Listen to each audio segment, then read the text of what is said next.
Good evening. Welcome to Hope in the Light of Suicide. I'm Tammy White. I'm the founder of the Bobby White Foundation, and I'm here, of course, with... Good afternoon. Bonnie Snyder, your co-host. Yay! Well, we're into our second season. Second season. Yeah, we didn't even go to, I was sitting there thinking as we're crossing into our second season, like we don't go into that hiatus. Doesn't think of shows, all right, summer break, or, winter break, summer break, Right. Whatever break we're in, this is winter. So winter break, you guys are going to see a bunch of reruns, and we'll come back and tape next year. Nope. We're going to be on a roll through the end of this year and beginning next year. But first, we got to thank our producer in the studio, John at WeBeam TV, and Rob and Dylan. Dylan's here today. And because, like I said before, we don't get a roll credits at the end, and we want to, give these guys credit because we couldn't do this without them. Although we were talking just before that we might have figured out how to mic up ourselves maybe after a year. We were sitting around waiting for them to mic us up. You guys ready to start? Sure. When you come out and mic us up. Oh, wait a minute. Maybe we have reached that, like I don't think we'll ever be as techno-savvy as Rob is. Oh, heck no. However, it's like, all right, I know how to take the mic off.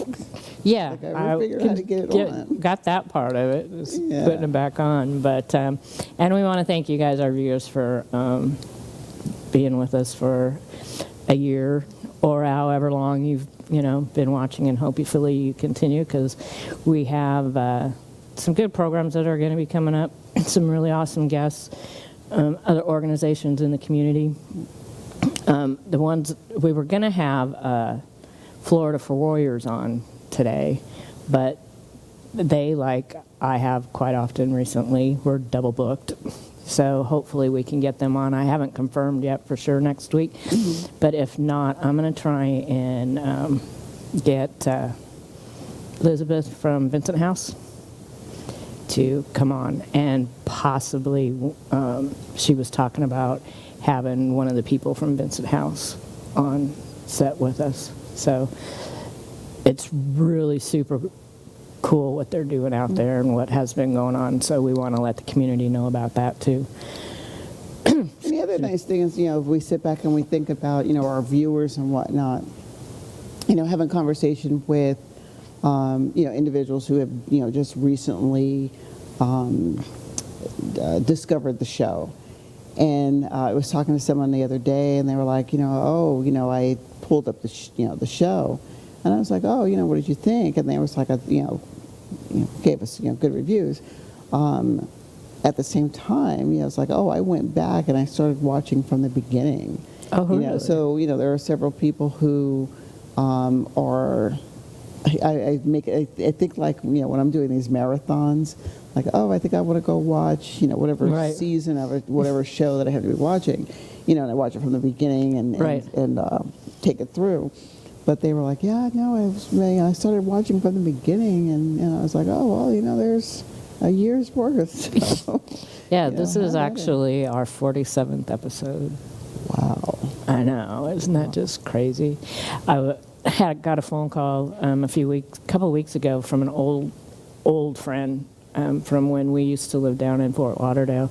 He was friends with both of my husbands, and he called to check, and he goes, I saw you on a show on the internet.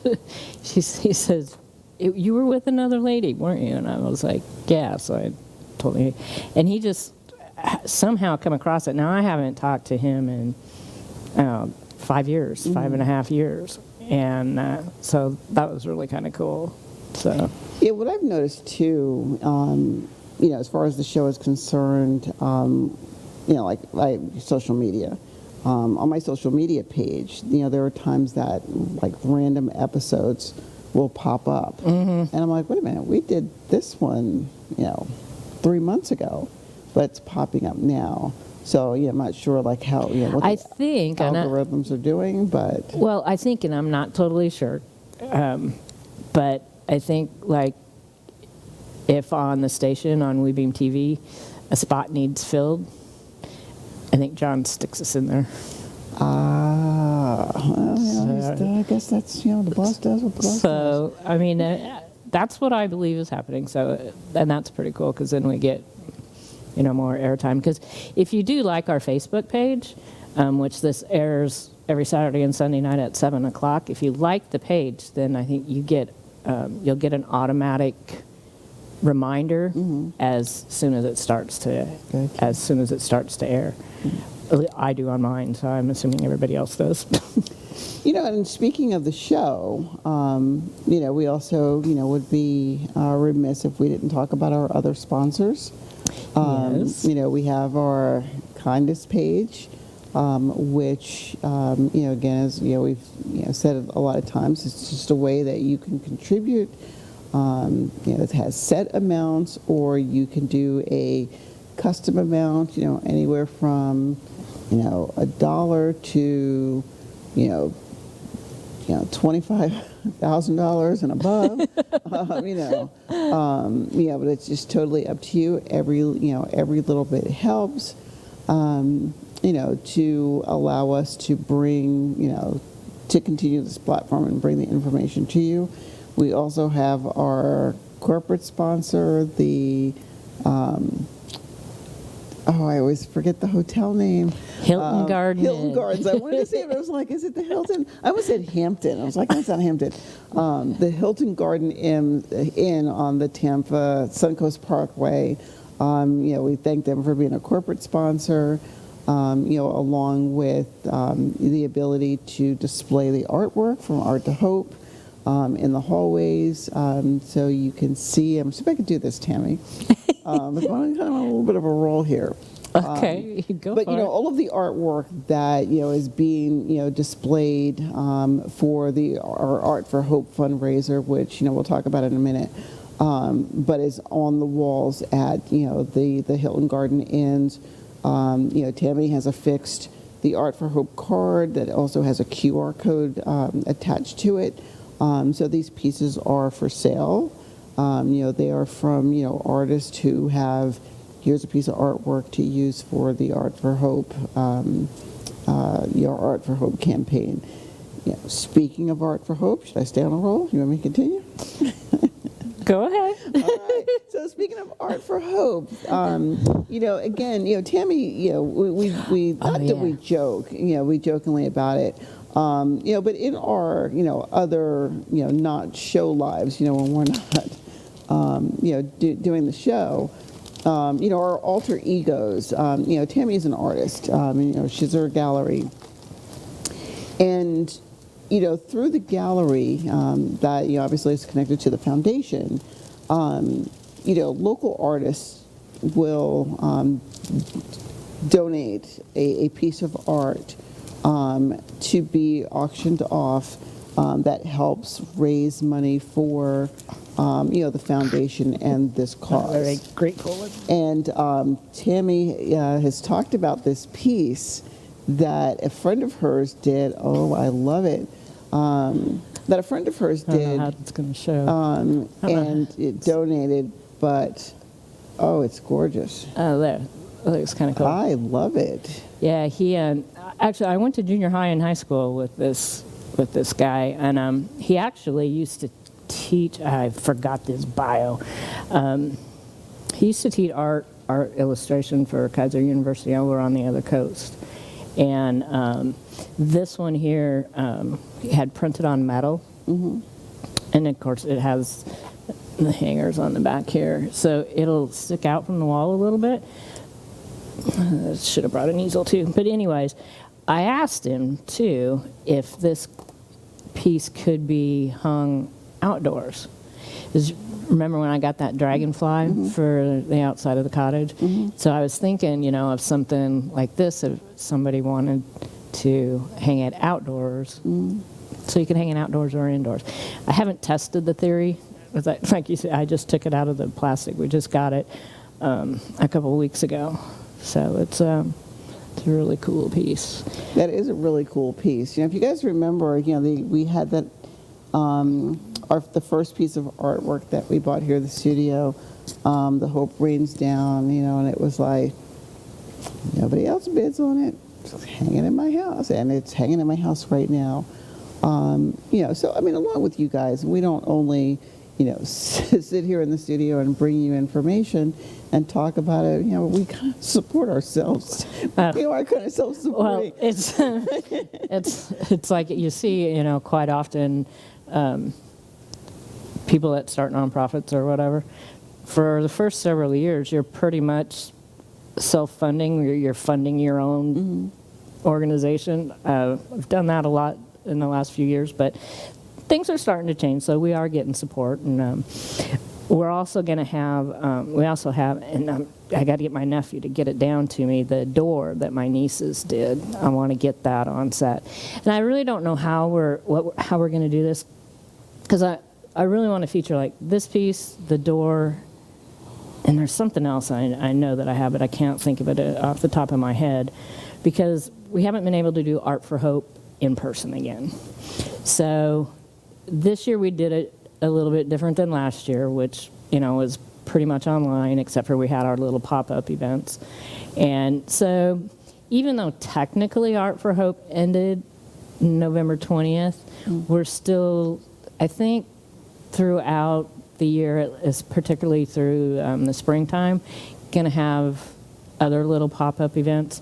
We're going to partner with Parks and Rec, hopefully, to do something in the spring on this side of the county. We're going to do another Painting with a Purpose, probably sometime around April, and then continue to add some of the artwork to the Art for Hope page. Here comes the boss whistling. Talk about bringing a little sunshine to the studio. It's the bar. Oh, boy. So anyways, we're going to just kind of like spread it out a little bit, because we're not able to do really what we want. Plus, in a way, it'll be kind of a lead up to next September when we have our 5th annual Art for Hope. So a lot will be happening throughout all that. So always, check here, check the website or the Facebook page to see what we got going on, or, what new pieces we're going to have available. A lot of them will be fixed price items until we figure out what we're going to do with the auction. And this can be for sale for a fixed price, too. I'm eyeballing it. Like, what is it one? That might be my next piece at my house. But a lot of things like that going on.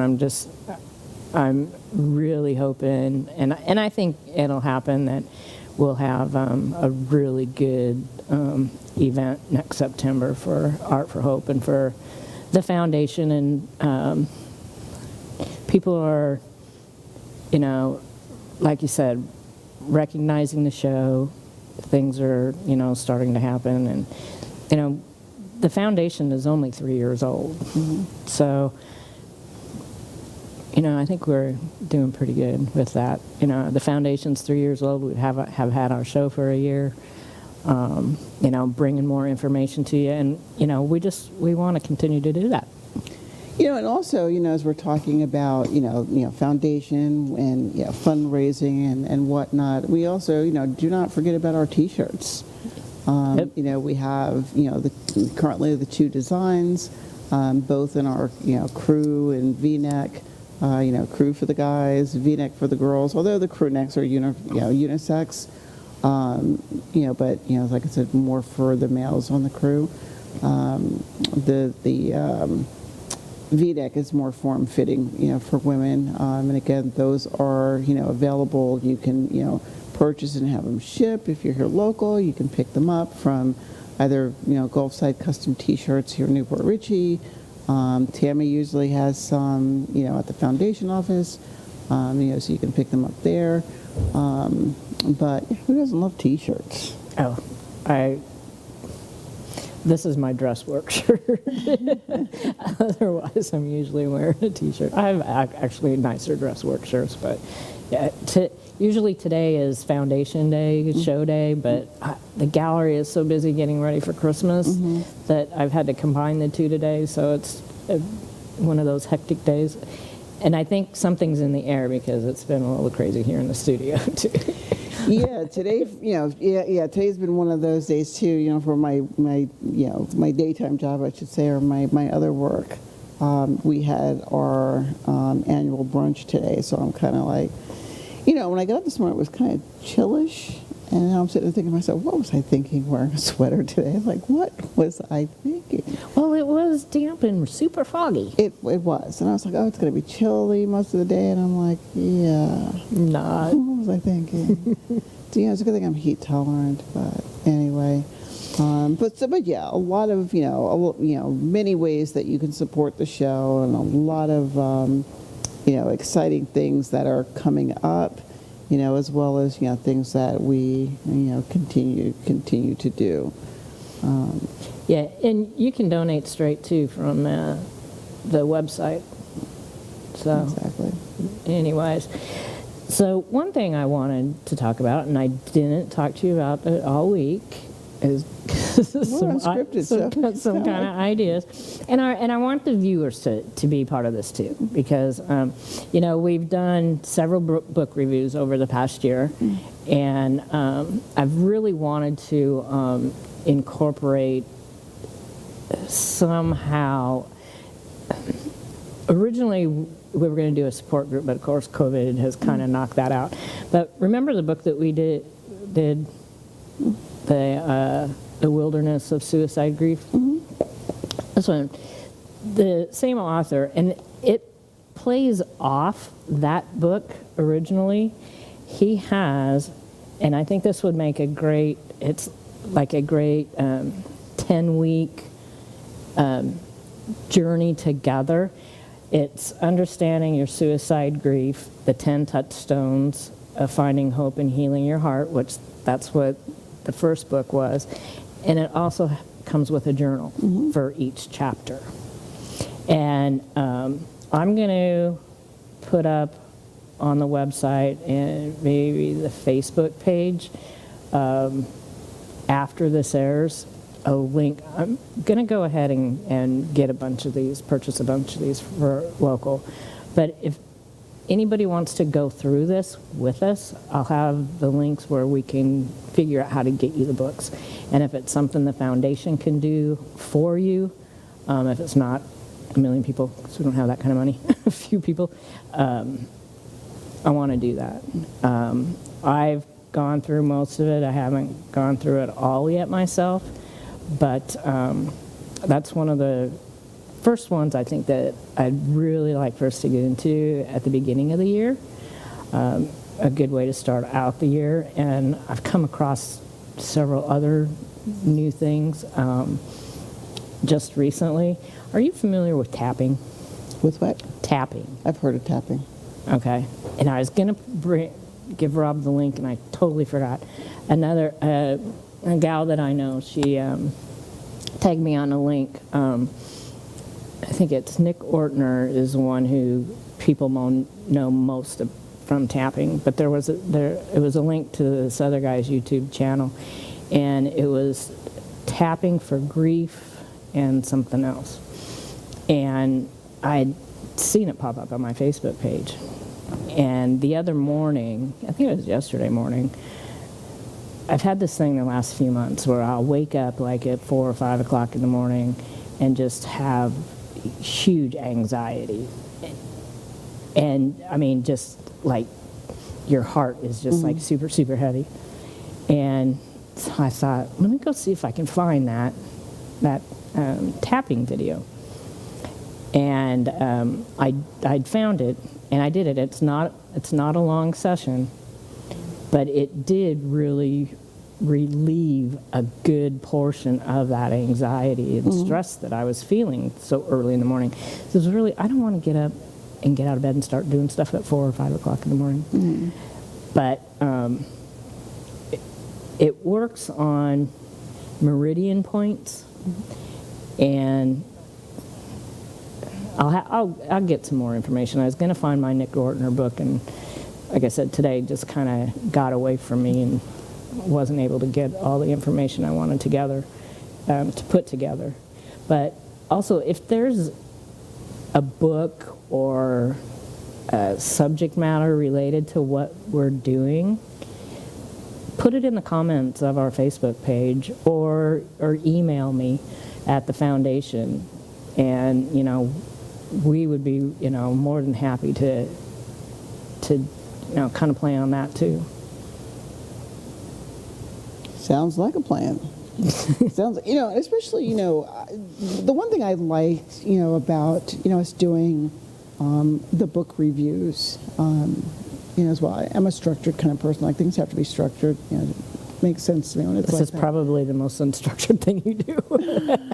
This is the most unstructured thing I do. It's so funny. My neighbor sent me it's a meme on my social media, and I had to laugh because it was so me. But I function well with I function better with structure. Which is where it's like, okay, this is completely unscripted. Sometimes we are unstructured, and it's like, but it's fine. I'm like, okay. Yeah, just go with the flow. Yeah, it's one of those I do get to, and I think because I know that I'm dealing with this is unstructuredness for me. I know that's not a word, but anyway, going back to getting returning to the book reviews and whatnot, especially as we transition into the next year. What I find a lot, especially when we deal with the holidays, is this is a time of the year where, for some of us, we tend to be on high alert because, depression, rates of depression, seem to go up. And then, of course, with rates of depression, oftentimes the rate of suicide goes up, or, people, seeking help. I do a group, I facilitate an adult group right before I come into the studio. And, today, as we're talking, one of the comments, was made by one of the, the group participants. I'm just not in the holiday spirit. And, another one, kind of followed, behind, this group member and said, me either. And there was almost this sense of needing to apologize. So we became very apologetic about not being in the holiday spirit. And, as I'm sitting there, I kind of sit and I listen. It's not like this. This looks like, I really don't. But, as I sit and I listen, and, my brain is processing what they're saying. And I remember asking them, what is the reason for the need to apologize? And, they took me a minute and I said, okay, you're not in the holiday spirit. I hate the word why. I mean, I should say hate. I have a negative relationship with the word why, just because, we're taught it's assesses blame, or, it's like there's something wrong with you. But explain to me this need to apologize. And one of the things that they said, that came out of the conversation was, if I'm in a bad mood, or if I'm not feeling in the holiday spirit, I don't want to be responsible for you falling out of the holiday spirit. And what I said to them is like, look, do you understand that if I'm in the holiday spirit and you are not, the only way that I'm going to fall out of the spirit or get into some kind of mood is if I let myself. And I was like, that's not to say that I can't be, whether it's sympathetic or empathetic to the fact that you're not in the holiday spirit. You're not in the holiday spirit. Then that's okay. It's like, all right, just do you, because some people aren't. For those of us who have experienced loss, I don't. And again, going back to that whole, is there a love-hate relationship with, the holidays? When I think of, I'll use Thanksgiving for example. something popped up on my memories. And, I always, I think we've shared multiple times, I cook, the entire Christmas meal or Thanksgiving meal. And then I, followed up with, the entire Christmas meal. And I'm talking all, whatever, how many courses we eat. But anyway, on my social media, this memory popped up, and it's of course me in the kitchen, and I was, I was poking fun at my my oldest granddaughter, the grandchild that started the rest of them, and it's an inside joke. There's a particular song that we play, and she's it's a Bruno Mars song, and I'm like, hey, and I'm playing this song just for you. Well, as I'm playing the song, I'm sitting at the stove and I'm cooking, and you see Patrick behind me. And what I was doing was making, the beginnings of deviled eggs. And, we've shared the holiday tradition, deviled eggs. Patrick always made them because I don't know how what he did to these deviled eggs, but they were amazing. And I'm just, listening to him, poke fun at my granddaughter. They were, very, very close. But he's also fussing at me about, you didn't put this in, you didn't put this. You need to, add this to the eggs. And I'm like, okay, okay, are you going to let me do this? Or, do you want to do this? Or, it's basically, thank you for showing me how you did this. But there's times like that I sit back and I'm like, if it weren't for the ability to have, those little clips, I'm like, oh, am I so thankful that there's a holiday, tradition that, I film myself when I'm cooking. It's kind of like people are like, where's your dancing video? And I'm like, it's coming. To be able to capture, now I have, again, I have this memory. Not everybody has that same, right.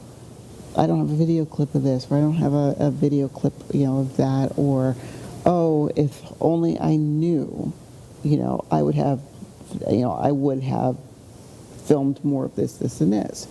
At the same time, just because you have those memories, you're still grappling with, there's a seat at the table that would have been there. Mm-hmm. And so for some people, again, I say, I get it, that, how do you process through the change? It's okay to not to be okay, like as our book reviews say, it's okay not to be okay. At the same time, processing through what your new normal is going to look like. So I like, so going back to the book reviews, because I like that it also highlights these transitions that we go through. Well, it highlights them, and it also validates them. Yes. Because, even still, this time of year is super, super hard for me. November, December.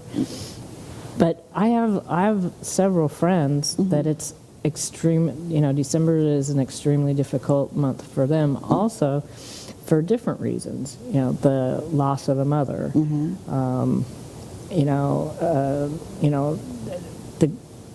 It's really, it's difficult. My mother-in-law's birthday was Christmas Day.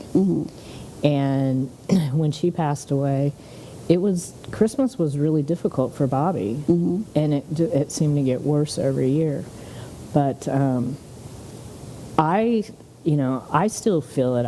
The last couple of years when it starts getting close, at first I feel, okay, we're going to do this. This is going to be a good year.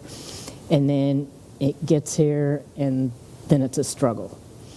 And one thing that I did a couple of weeks ago, and it's just you can't do it all if it's, if you're struggling and to be all Christmassy, per se. So a friend of mine, and I think you know her too, Lisa from Investigation Station, her daughter Sophia, their school was doing a fundraiser selling poinsettias. And so I thought, I'll get a couple of poinsettias, one for the gallery and one for the foundation. And I actually picked them up yesterday, and they are absolutely gorgeous. And so far, that's all I have, except for my little ceramic Christmas tree, you know, the ones from back in the 70s with the little lights on them. Right. That comes out the day after Thanksgiving. But that's all I've done so far. I'm hoping to do more. But even just that little bit, and if that's all I do, I'm good with that. But I am going to try and do a little bit more. I think for But me, it is hard. you know, it is, you know, like for me, the very 2019, you know, the very first year, I could not put up a tree. I mean, no, let me take that back. I put the tree up. You know, I do artificial. You know, I can't tell you when the last time was I did real. You know, 15, 16 years ago, give or take. But anyway, you know, I have this artificial tree, and I managed to get the tree up in the, you know, it's my living area, my living room. I put it. No ornaments. I may have gotten, I think, one string of lights on it, and that was it. And I'm looking at this tree. You know, and again, I know, you know, this is a repeat story, but I'm looking at this tree, and in my brain, I'm processing: is this what it's going to be like from here on out? That I'm, you know, that I'm just going to be able to look at this tree up and nothing, and maybe one string of lights, and that's it.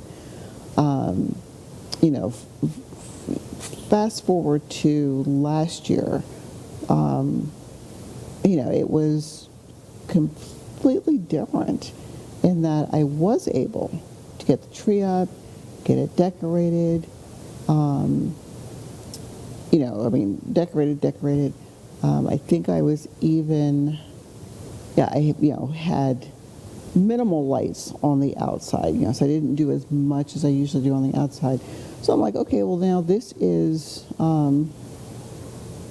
you know, 2019, 2020, so this, you know, is going to be the third year, you know, or the, you know, the third Christmas without him. So I'm like, okay, let me see how much I'm going to do, you know, this year. Now, I have the excuse. I'm having my, you know, my house is being painted. Now the house is being painted. I want to put lights up while painting is going on. I'm painting myself. But it's like, you know, do I want to use the excuse of I'm painting, therefore I can't put stuff up?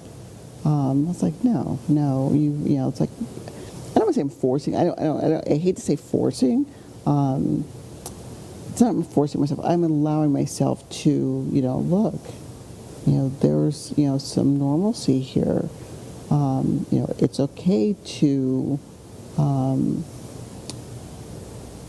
continue, or, you know, it's like revert back to things that you used to do before the loss. It doesn't, doing that doesn't diminish, you know, the fact that the person is gone. You know, like someone said to me, it's like, you know, you're honoring his memory by, you know, continuing on with, you know, traditions. I'm like, all right, you know, of course, again, you know me, that's that double-edged sword. It's like that professional side of me says, I know, I got it. You know, but that mom side of me is like, but, you know. Well, it's funny that you say that, too, because I'm in the process of beginning to paint my house, too, which I've been going to do for, like, the last year, because I painted the cottage last year. And so last year I put lights on the cottage. That was all I could muster myself to do. And it looked really, I thought I did a really good job. So I'm also doing I'm getting ready to paint the house, and I don't really, if I put lights up, then that's going to keep me from painting parts of the house until, you know, and I need to pressure wash, and I need to do this. So, and I was going to do lights this year on the house. The last year that I did lights on the house, and I did it myself, was the Christmas before Bobby passed away. And I'll have to get this picture of one of our cats. She's since passed too, but she was up on the ladder helping me, put lights up. It's a really cute picture. But so I'm like, okay, kind of like over this time, this will be painting, cleaning the house, painting it. We'll focus on get the lights up on the cottage. It's a much smaller job, and then hopefully next year I'll do the house and the cottage. Except next year's my year to be out in Washington, hopefully. Although this year is my year to be out in Washington, but there's 2 babies staying at my mom's house, and with travel, I just don't want to take that chance with them. But that's too funny. We're doing the same thing. Oh yeah. Oh yeah. But yeah, I mean, and I think that I don't think that's exactly the reason, because it's been going on for a longer period of time. It's when I wake up in those early morning hours with that anxiety, and it's more like, and I use the word anxiety because I really don't know really what it is, but it's just such a heaviness, and it's kind of like a heartbreak, just right in my chest. But that tapping did help. Otherwise, sometimes I'll just listen to an inspirational book on my phone for a half an hour, put it on sleep mode, and hopefully I'm asleep by the 30 minutes. Yeah, those moments of, what's going on? I mean, I look and say, because I'm not there, and I got this ethical thing where I don't diagnose. Just talk to friends. We're friends.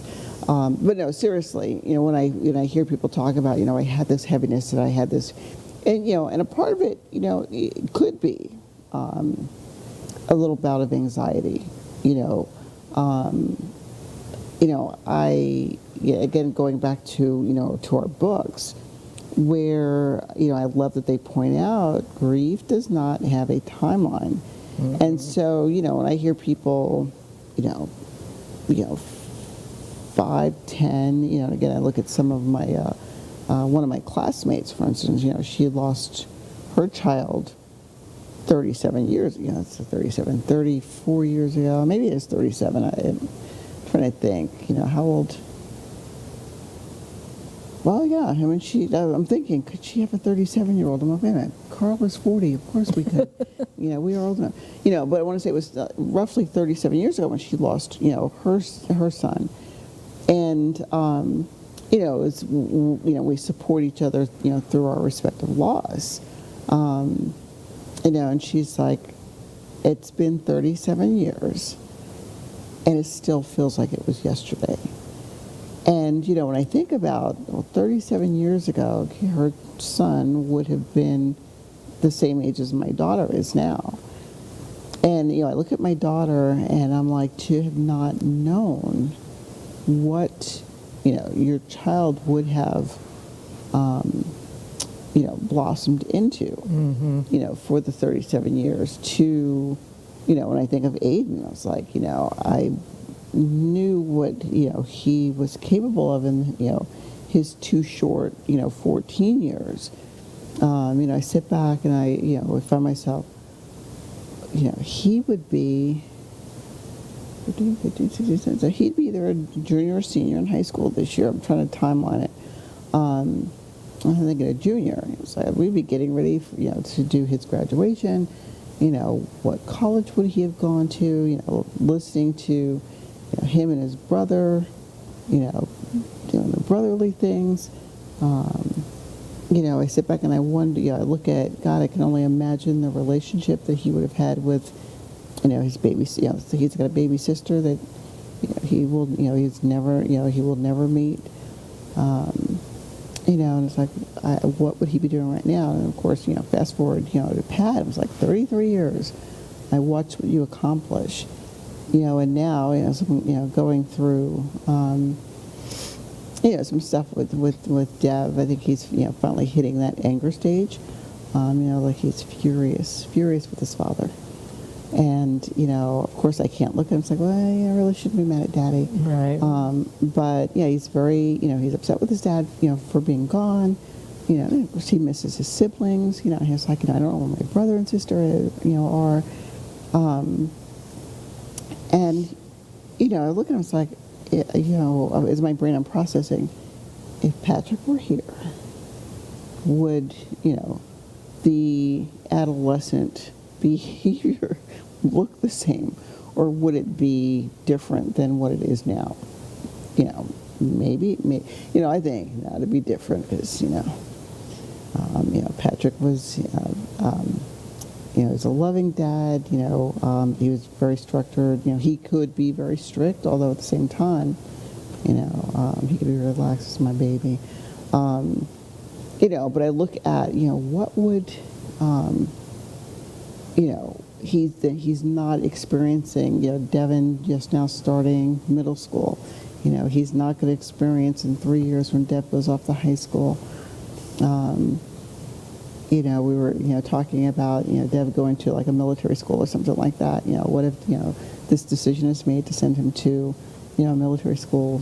Patrick's not going to be, here to, hey, I think that's a good idea, or no, son, I really don't want you doing that. And all of it is, just this. I think what goes on with this time of the year, it's that transition, it's change. We're starting to flip over to a new year, and of course, with new year comes perhaps new stuff. Everybody does the resolutions. Yeah, I'd quit doing those. Yeah. But yeah, no, I mean, I totally get it. I'd mentioned the show last week, that our first show we actually taped on the anniversary of my first husband's death, and December 3rd was 34 years since he died. Well, he had children from previous marriage, and they were teenagers. So from there, well, one was a teenager, the other one was probably early teens. So they went from their teenage years now into adulthood, not knowing their father. They hadn't seen him in several years prior to the accident, and he never got to see them grow up. The youngest daughter is married, and he has 2 grandsons that are probably like around 9 or 10, and one of them, Charlie, looks just like his grandfather and his mother. The younger daughter was almost a spitting image of Michael. And I had posted some memories on Facebook on the 3rd, and my stepdaughter, the oldest one, she's who I'm in contact with. She posted some pictures of her and her dad when she was a baby, and her and her sister, and the grandsons, as a memory that, these 2 young boys never got to meet their grandfather, and their grandfather never got to meet him. And that day has always been hard for me throughout the years, but after about 5 or 6 years, when Bobby and I had been married for a while, I would kind of keep that day kind of to myself. But now with Bobby gone, and then it comes up every year, and it's the compounding of the 2, and their birthdays so close together. It's weird. It's the compounding of the 2 now. No, and I mean, I get it. These, especially those of us that have suffered multiple losses, in the Well, and yours so close together. 6 months, same year. Yeah. Almost 6 months to the day in the same year. But again, as we continue to, process and understand, these feelings are going to be conjured up, and what do we do with them? Ensuring that we are recognizing that they are going to happen. I sit back and I look at, what do I want to see for the next year?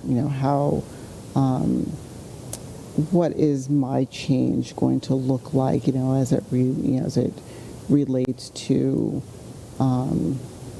you know, being, you know, a parent and grandparent of, you know, a child that is, you know, that is lost, or, you know, that you've lost, or being a loss survivor, I should, you know, have put it, you know, better,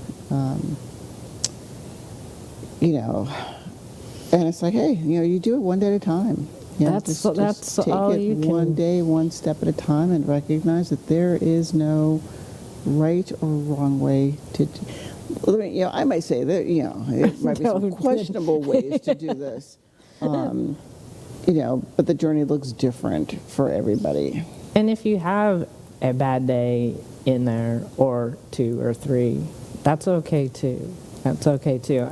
And I think, you know, and I'm not sure of this, but I think that maybe some of the stress and anxiety that I'm feeling now is after almost 5.5 years, it's the realization that I'm doing this life on my own now. And how is that going to look? How is that looking going forward? That wasn't in the plan. Well, you know, I guess, you know, for me, when I look at it in terms of, you know, I'm going through this life alone. And like how I look at this is, you know, and I remember when we did, you know, the, you know, narcotics overdose prevention and education, you know, vigil. And, you know, I did you know, I was one of the featured speakers. And I remember, you know, as I was speaking, you know, I'm like, if someone would have told me 2 years ago that this is what I would be doing and I would be giving this talk, I would have told them they were out of their mind. Like, I would have been like, no, like, absolutely not. You know, but I think about, you know, those of us who have lost someone and, you know, what does our life look like going forward? One of the things that I think for us, you know, and like, again, you know, other people out in the community who are doing very similar stuff, is we have, I would say, a daily reminder almost of the loss because of the work that we are doing. You know, you have you know, so you have a foundation, started this foundation, and what's the name of the foundation? Your husband, you know, it's Right. Bobby, you know, so, you know, it's not, you know, so you have this foundation in your face all the time that is a reminder that the only reason why this foundation came to, you know, come to be is because of Bobby's loss, you know, you know, or losing Bobby. You know, today at our brunch, you know, there's a scholarship that was set up for, you know, people who are, you know, in recovery, you know, want to go into recovery. And, you know, now that I think about it, I remember to bring, you know, a couple of the, you know, the flyers as well. You know, speaking of another community partner, I think you know where Kelly Mothershead. Oh, yeah. Okay, so, you know, there's a scholarship that is set up in, you know, Kelly's Her son's name. Oh, I didn't know. that, I'll you have to ask know, about that. it is designed to, you know, help people who want to get into treatment and, you know, combat and, you know, overcome addiction. And so, you know, so now here is this, you know, scholarship in her son's name. Of course, you know, what Kelly does out in the, you know, community, you know, opposite of her, you know, she has a Right. daytime life like the rest of us. Right. And then, you know, and I hate to put it like that, you know, it's our daytime life and this is what we do at quote unquote night, or this is our other life. But again, here's this constant reminder that, well, would this scholarship exist? You know, well, I mean, the short answer might be yes, because there's always someone who, you know, is dealing with addiction, you know, or, you know, suffering through some kind of mental health, you know, issue. But would the scholarship be in her son's name had she, like some of us, lost, you know, not Right. lost her child? I'll have to talk to Kelly, see if we can get her on the show sometime to talk about that, because, I mean, I see her, I don't know, usually once a week, once every couple weeks. And, I mean, I knew about her loss, but I didn't know about the scholarship. It's brand new. Oh, It's brand okay. new. From what I understand, and I mean, I would say don't, I hope I'm not misspeaking, but it was one of her clients had like donated the money for this scholarship. It was like found out what Kelly does, Right. on this, in her, I should say, in her other life, and donated these funds. And so, of course, these funds were, the board, the coalition that we work on, voted. It's like, okay, let's make this into a scholarship, and she has, and I don't want to steal her thunder because if we have her on, it's going to be like, oh, well, we already told you guys about this. Well, it'll just be a reminder. Yeah. But yeah, so I mean, it's transitioning into other ways to help people who are dealing with addiction, mental health, to get into the services that they need. Because it's Well, and that's another thing that we're beginning to work on as another program for the foundation is we have resources, and we're adding more resources for help, for counseling or therapy, whether it's all mental health, but so that if somebody needs to, go talk to somebody and can't afford to, that we could provide the resources financially for, some counseling and therapy. That's one thing that I've now feel really strongly about because of, my journey and finally saying, okay, it's time for you to do this. And it's ironic that now, and when I finally said in my head, okay, you're going to do this, we're beginning to get even more new resources coming into the community from other areas. Pinellas County, there's an organization that's pretty set down there, and they're going to be opening up here also. And then the contact that I have where I started going, and their costs are so reasonable, but there's times that even a minimal amount of money, somebody, especially in the throes of it, can't afford to go to. And this place is down in Largo, but hopefully we're going to have another place, an additional place, along with the other resources we already have here, so that we can make that easier for people to get those resources and get that help that they need. Oh, I mean, hearing about, all of the resources that, are at our disposal is, I mean, for me, it's like music to our ears. Another thing that, we found out today, our local judge, who's like, he is that judge, saying Judge Sean Crane, announced today that, our county, Pasco, like his drug court is the, Yeah, he's an amazing man. only drug court in the country. They were just awarded a federal grant, to help, combat some of, the issues surrounding drug court and whatnot. And, as he's talking, to us about this today, when he announced it, we're like, oh my gosh, all these resources coming together, all these doors that are opening for people who, are, struggling with, whether it be addiction, whether it be, depression, on the, the cusp of suicide, which, as we're winding down, we always talk about, the hotlines that are, out there, and knowing, hey, if it's an immediate crisis, call 911. You have, the National Suicide Prevention Lifeline. And we always recommend to put these numbers in your cell phone.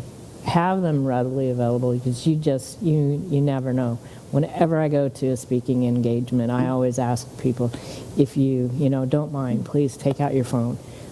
Let's put this phone number in there. And pretty much, not 100%, but probably 99% of the people, they do it. Well, and along with that, I mean, we also, remind people, if you see someone that you think might be struggling, ask. Don't be afraid to ask, are you okay? Are you thinking about hurting yourself?